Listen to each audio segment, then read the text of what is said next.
श्री सत्यनारायण भगवान की कथा द्वितीय अध्याय।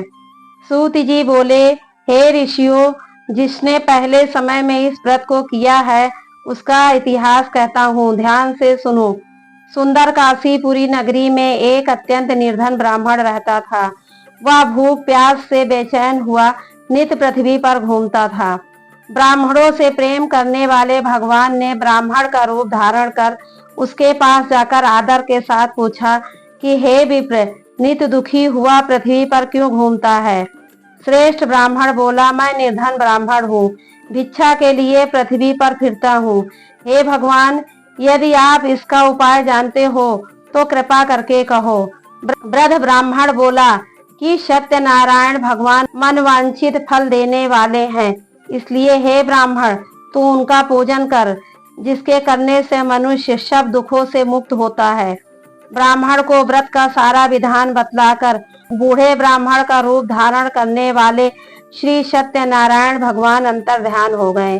जिस व्रत को वृद्ध ब्राह्मण ने बतलाया है मैं उसको करूंगा, यह निश्चय करने पर उसे रात में नींद नहीं आई। वह सवेरे उठ सत्यनारायण भगवान के व्रत का निश्चय कर भिक्षा के लिए चला। उस दिन उसको भिक्षा में बहुत धन मिला, जिससे बंधु बांधुओं के साथ श्री सत्यनारायण का व्रत किया।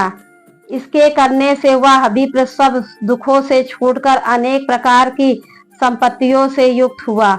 उस समय से वह विप्र हर मास व्रत करने लगा। इस तरह सत्यनारायण भगवान के व्रत को जो करेगा वह सब पापों से छूटकर मोक्ष को प्राप्त होगा। आगे जो पृथ्वी पर श्री सत्यनारायण भगवान का व्रत करेगा वह मनुष्य दुखों से छूट जाएगा। इस तरह नारद जी से नारायण जी से कहा हुआ यह व्रत मैंने तुमसे कहा। हे विप्रो, अब मैं और क्या कहूँ? ऋषि बोले, हे मुनिवर, संसार में उस विप्र से सुनकर और किस किस ने इस व्रत को किया, हम सब वह सुनना चाहते हैं। इसके लिए हमारे मन में श्रद्धा है। सूत जी बोले, हे मुनियों, जिस जिसने इस व्रत को किया है वह सब सुनो। एक समय एक विप्र धन और ऐश्वर्य के अनुसार बंधु बांधुओं के साथ व्रत करने को तैयार हुआ। उसी समय एक लकड़ी बेचने वाला बूढ़ा आदमी आया और बाहर लकड़ियों को रखकर विप्र के मकान में गया।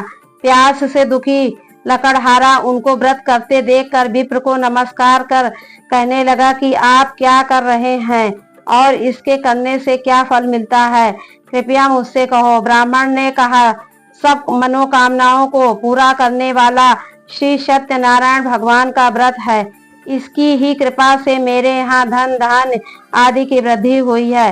विप्र की इस व्रत के बारे में जानकर लकड़हारा बहुत प्रसन्न हुआ। चरणामृत लेकर प्रसाद खाने के बाद अपने घर को गया। लकड़हारे ने अपने मन में इस प्रकार संकल्प किया कि आज ग्राम में लकड़ी बेचने से जो धन मिलेगा उसी से सत्यनारायण जी की कथा का व्रत करूंगा।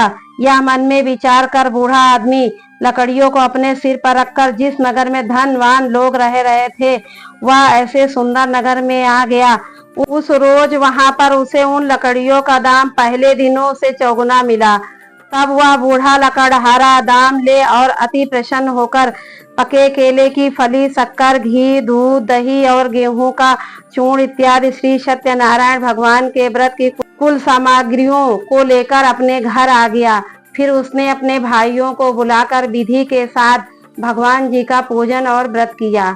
उस व्रत के प्रभाव से वह बूढ़ा लकड़हारा धन पुत्र आदि से युक्त हुआ और संसार के समस्त सुख भोग कर वैकुंठ को चला। श्री सत्यनारायण भगवान का द्वितीय अध्याय संपूर्ण। श्री सत्यनारायण भगवान की जय।